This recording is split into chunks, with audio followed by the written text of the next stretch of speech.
Mas Andi, di sini ada Mas Benri, ada juga Ustadz Muhsinin. Saya ingin ke Ustadz Muhsinin dulu ya, untuk mengomentari anak muda yang menurut saya ini, aduh anak muda hebat luar banget. Biasa, luar biasa. Itu boleh sekarang sel juga boleh itu. Siapa yang mau promo?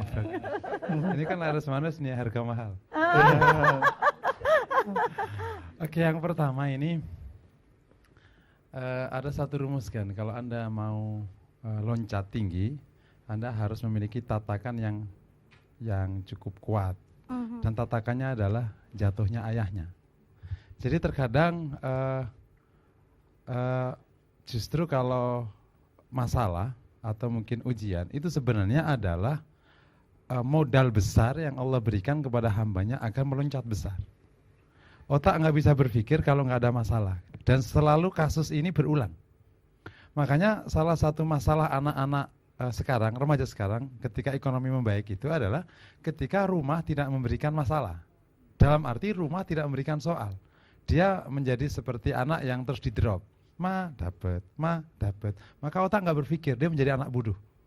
Nah ini kalau kita mau berasumsi, kalau berandai, seandainya mungkin ayahnya tidak patah, berandai, mungkin tidak jadi ini perkara. Iya.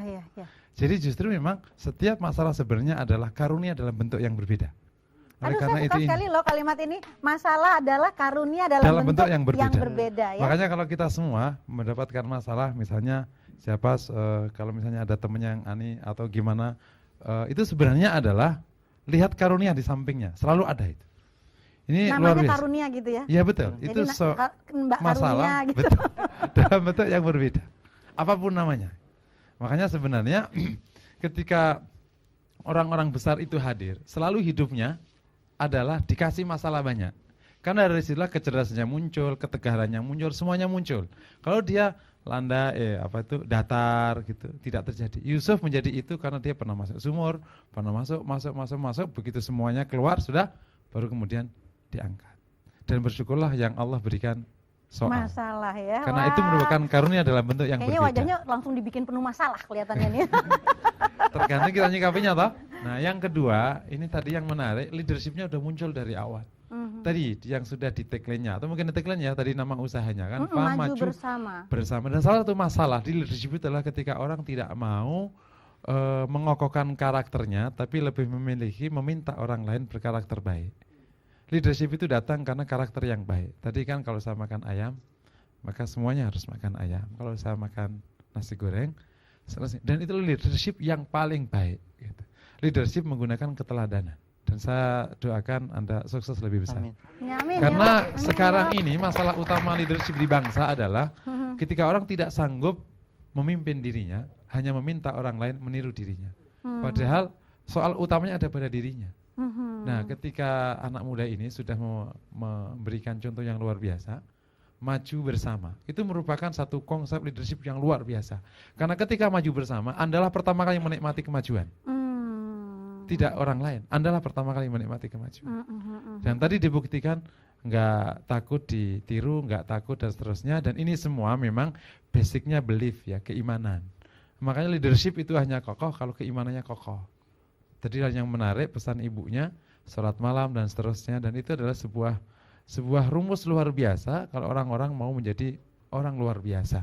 Rumus luar biasa itu adalah kedekatan kepada Allah Subhanahu wa taala. Orang boleh nipu, orang boleh apa saja boleh. Nilap. Ya, boleh. Tapi kalau Allah memang memberikan kita karunia, tidak pernah bisa dihentikan. Dan kuncinya adalah dekat kepada Allah Subhanahu wa taala. Masya Allah. Demikian Bunda. Saya tuh jadi sebetulnya saya sudah duduk di sini Mas Andi. Iya, ini sudah tahunan. Sudah tahunan. Bahkan saya berharap beberapa orang muda atau ya yang pintar-pintar bisa duduk di sini bersama-sama gitu ya untuk kaderisasi istilahnya. Tapi setiap kali saya duduk di sini sebagai pembawa acara, saya banyak sekali belajar ya, Ustadz Muhsinin ya, dari orang-orang seperti Ustadz, dari orang seperti Mas Andi, dan juga dari orang seperti Mas Benri. Saya sebetulnya adalah pembelajar di sini ya, luar biasa ya.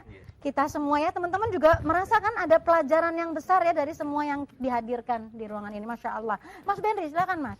Iya, tadi saya menduga namanya bukan maju bersama, tapi gemuk bersama. Tapi ternyata kan nggak gemuk kan, berarti dia komitmen bahwa Dia karena memang karyawannya nggak ada yang gemuk. Saya bukan, dia bilang biarlah dombaku yang gemuk, aku yang kurus. Iya, saya ini sebuah bukti yang menurut saya selalu katakan beberapa kali kepada para orang tua, investasi terbaik yang bisa kita lakukan di dunia wal akhirah adalah anak soleh. Ini terbukti. Betapa banyak orang tua yang selama ini fokus kepada yang namanya pemberian skill atau mungkin les, mungkin ilmu pengetahuan, tapi lupa mendidik untuk karakter dan anak soleh. Akhirnya mereka hanya berpikir nanti kalau saya sudah tua kan nanti anak saya jadi dokter, anak saya jadi ini, jadi saya bisa dikaruniakan dari penghasilan mereka. Iya kalau ternyata dia jadi dokter yang soleh. Kalau jadi dokter yang ternyata nggak soleh, justru orang tuanya ditaruh ke panti jompo. Dan saya meyakini setelah itu dari apa cerita Mas Andi ini terbukti bahwa kan ketika ayahnya dalam keadaan kolaps ya tadi kecelakaan, disitulah justru apa yang ditanam oleh ayahnya, oleh ibunya saat kecil itu berbuah. Ya dia tergerak untuk menolong dan inilah yang disebut investasi. Akhirnya Allah berkahi kan.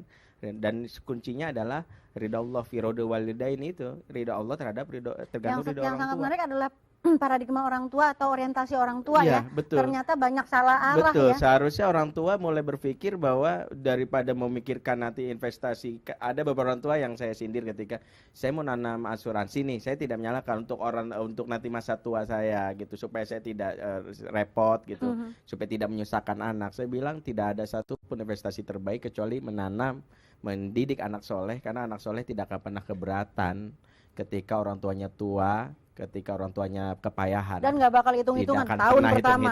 Kalau asuransi kan pakai hitungan ya tahun pertama. Dan ngeklaimnya susah. Kalau anak tidak sulit mengklaimnya. Belum lagi kalau kita potong di tengah jalan banyak ruginya ya Mas Ramzi ya. Waduh, Mas Andi sangat menarik kalau gitu melanjutkan apa yang Mas Benri katakan ya. Bagaimana sih Anda dibesarkan kok bisa jualan donat kan nggak tiba-tiba gitu. Jadi kalau memang kakek nenek itu basicnya petani. Kakek nenek. Jadi terus jadi dibesarin sebetulnya Andi dari keluarga petani. Terus hidup keras ya. Jadi kita dari setiap kalau pulang sekolah SD gitu atau SMP kita pulang sekolah yang lain pada main, kita biasanya manggul pari sama semua anak laki-laki nomor 1, nomor 2, nomor 3. Itu umur berapa Anda? SD aja kelas ya sekitar 12-13 tahun. Gitu. Sudah bantu di sawah berarti? Di sawah, terus ngituin padi, terus makanya saya pakai peci ya, ini dia ya, ini kuncinya ya luar biasa ya, sudah mau menghilangkan identitasnya. Nah, yang saya belum ini adalah ketika saya sebelum masuk UI nenek saya meninggal dulu. Kemudian 8 bulan kemudian saya masuk UI baru kakek meninggal. Ada satu perasaan saya belum bisa memberikan yang terbaik buat mereka. Tapi saya berjanji dalam diri saya akan berikan yang terbaik. Terutama bapak ibu yang masih hidup. Jadi saya berikan yang terbaik, suka duka saya jalani, mau lama mau sebentar dijalani, di tengah jalan mengecewakan atau menggembirakan dijalani, semua saya jalani. Ya, dan mumpung masih hidup terutama bapak ibu gitu. Jadi pesan terakhir waktu terutama kakek meninggal ya waktu itu belum bisa memberikan yang terbaik dan satu-satunya yang masih ada sekarang bapak ibu, jadi saya harus berikan mereka yang terbaik. Apa kira-kira yang Anda berikan? Artinya sebuah prestasi menjadi young entrepreneur dan seterusnya itu merupakan pemberian yang intangible ya. Tapi misalnya tangible ya, yang tangible apa yang Anda sudah berikan kepada orang tua? Kan kadang-kadang kita suka pengen ngasih lihat gitu ya kepada masyarakat, ini loh Anda sudah bisa beliin sawah baru kepada bapak ibu misalnya gitu. Sudi nggak? Iya, kemarin baru beli rumah untuk ibu ya di Cirebon. Jadi di daerah Pondok Mutiara di daerah Pleret Cirebon. Saya persembahin khusus buat ibu ya. Masya Allah. Ya, senang sekali. Alhamdulillah. Anda sendiri udah punya rumah ya? Ada, di Maharaja. Dekat sama Ustadz Musini. Waduh, udah ada kompor? Udah ada? Kompor belum, Bu. baru pindah 1 bulan. Kepala rumah tangga ada Makanya aku bilang, tempat tidur udah ada, kompor udah ada. Wah, berarti yang nidurin sama yang masakin yang belum ya. Masya Allah. Apa ini ke depannya cita-cita Anda ke depan? Dalam 5 tahun ke depan, 10 tahun ke depan? Ke depan kita mau bangun perusahaan atau visi perusahaan nanti ke depan, kita pertama dari jangka pendek untuk berdayain petani. Jadi petani-petani kambing atau petani domba yang mereka mereka setor ke rumah-rumah makan dengan harga yang sangat kecil gitu ya, dibodohin oleh tengkulak dan segala macam. Kita mau bantu mereka dari sisi harga. Kita mau bantu sisi harga sehingga mereka sejahtera. Itu dari sisi petani. Kemudian yang kedua, dengan nanti ke depan kita pengennya semuanya nanti manajemen perusahaan nanti ke depannya ya, kita kantor alhamdulillah sudah beli. Kemudian ya ke depannya sih, impian ke depannya ya mau go public ya ke depan, amin ya. Amin. Menjadi perusahaan go public muslim ya. Yang mereka semuanya ingat Allah. Jadi kita selalu kalau di kandang itu siap gitu, ada siap pertama, siap kedua resepnya. Jadi kalau ditanya kalau di kandang bagaimana, siap. Jadi siap itu ada singkatannya. Jadi S yang pertama itu adalah selalu. Kemudian I-nya adalah ingin. A-nya adalah Allah. Kemudian P-nya adalah puas. Bagaimana setiap pekerjaan karyawan baik saya pribadi yang mereka lakukan, bagaimana selalu Allah ingin puas. Puas servisnya, puas garansinya, puas dalam pengelolaan kambingnya. Dan siap yang kedua, sabar, ikhlas, amanah, dan peduli. Jadi itu paling seperti itu. Jadi mereka ikut merasakan apa yang saya rasakan dan kita sama-sama maju seperti yang tadi. Luar biasa. Ya, saya bersyukur sekali, terutama secara pribadi ya, saya bersyukur sekali di tempat ini saya selalu mendapatkan banyak sekali ilmu, dan ilmu datang dari orang muda yang kali ini bernama Andinata yang luar biasa. Kita semua seluruh Indonesia dan di Australia, di Malaysia semuanya juga saya yakin banyak yang jatuh cinta. Siap-siap untuk menerima banyak lamaran. Maksudnya lamaran kerja. Mudah-mudahan semakin banyak ya karyawannya. Ya, dan semakin banyak hartanya. Karena prinsip-prinsipnya luar biasa. Saya yakin kalau dibahas lagi Ustadz Muhsinin dan Mas Benri pasti kita akan mendapat lebih banyak lagi. Tetapi ya beginilah kesempatan yang sedikit tetapi mudah-mudahan bermanfaat untuk masyarakat. Dan ini ada dari Sikmadaya Insani. Saya yakin Anda sudah punya buku, tetapi ini adalah buku fenomenal dari Sikmadaya Insani, sahabat kita.